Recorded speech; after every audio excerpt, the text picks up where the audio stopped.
Hello बच्चों, कैसे हैं आप? आशा करती हूँ आप सभी बहुत अच्छे होंगे। तो बच्चों, आज आपकी हिंदी की क्लास 5 का चैप्टर नंबर 3 शुरू करते हैं। आपके चैप्टर का नाम है बच्चों अभ्यास का महत्व।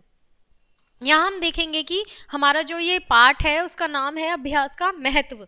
तो जो अभ्यास करते हैं, हम किसी भी चीज़ का अभ्यास कर सकते हैं, पढ़ाई का, खेल का, किसी भी चीज़ का। ठीक है, चलिए पाठ को शुरू करते हैं बच्चों।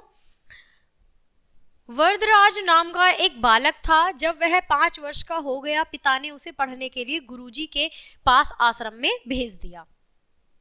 गुरुजी के पास और भी कितने ही बालक पढ़ते थे, वरदराज भी पढ़ने लगा। यानी जो वरद नाम का बालक था वो भी आश्रम में पढ़ने लगा गुरुजी के पास।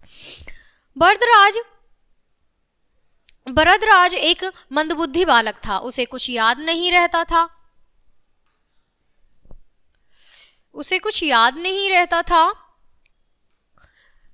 उसके सहपाठी पढ़ते गए।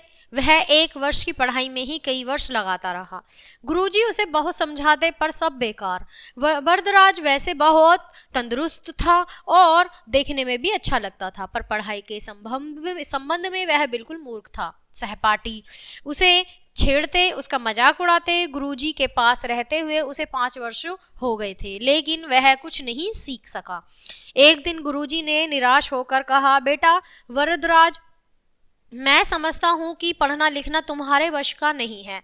मैंने कितना प्रयत्न किया, तुम्हें कितना समझाया, अलग से भी पढ़ाया, पर कुछ लाभ नहीं हुआ। इससे तो यही अच्छा है कि घर जाओ और वहां कामकाज देखो। उन्होंने उसे बहुत समझाया।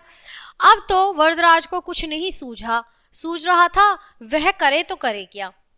वह गुरु के आदेश से आश्रम से निकल पड़ा। वह आश्रम से सवेरे चला था और अब दोपहर हो गई थी। रास्ते में खाने के लिए गुरुजी ने उसे कुछ सत्तू दिया था। उसे भूख प्यास लग रही थी। चलते चलते उसे एक कुआं दिखाई दिया। वरदराज कुएं की जगत पर गया। उसने देखा कि जगत पर पानी खींचने की रस्सियां की रगड़ से जगह जगह पत्थर में गड्ढे पड़ गए हैं।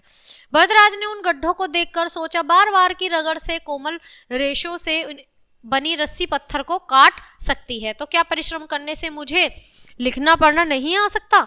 बस ये वह स्वयं ही बोल उठा, मैं परिश्रम करूंगा, फिर देखता हूं कि मुझे विद्या कैसे नहीं आती। इसी उसके स्वर में आत्मविश्वास की दृढ़ता थी। कुछ कर दिखाने का संकल्प था। उसकी उदासी दूर हो चुकी थी। अब तो वह दूसरी ही तरह का वरदराज लग रहा था।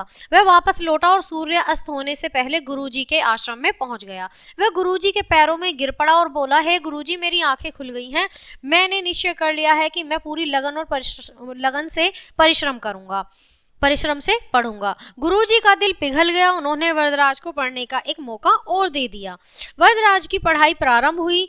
अब तो उसकी भूख और नींद भी न जाने कहां गायब हो गई थी। वह रात को देर तक पढ़ता रहता और प्रातः सबसे पहले उठकर बिना कोई क्षण गवाए पढ़ाई शुरू कर देता। गुरुजी और दूसरे छात्र इस परिवर्तन को देखकर आश्चर्य में डूब गए। अब तो वरदराज की गिनती प्रतिभाशाली छात्रों में होने लगी। आगे चलकर वह वरदराज प्रसिद्ध विद्वान बने। देवगिरी के राजा महादेव की सभा में वे महापंडित के पद पर सुशोभित हुए। वरदराज के जीवन की घटना से एक लौकिक ही प्रसिद्ध हो गई है। करत करत अभ्यास के जड़मती होत सुजान, रस्सी आवत जात ते सिल पर परत निशान। तो बच्चों, ये एक संस्कृत में है। तो इसमें कह रहे हैं कि करत और बार बार अभ्यास करने से जो बुद्धि है वो भी चलने लगती है, और जैसे रस्सी बार बार घिसकर पत्थर पे निशान बना सकती है, वैसे ही बुद्धि को भी बार बार हम घिस कर उसका यूज कर सकते हैं, अच्छा वो दे सकती है। तो बच्चों, ये था आपका पाठ। मैं आशा करती हूँ आपको समझ में आया होगा। तो मिलते हैं आपसे अगले पाठ में, तब तक के लिए बाय। Thanks for watching.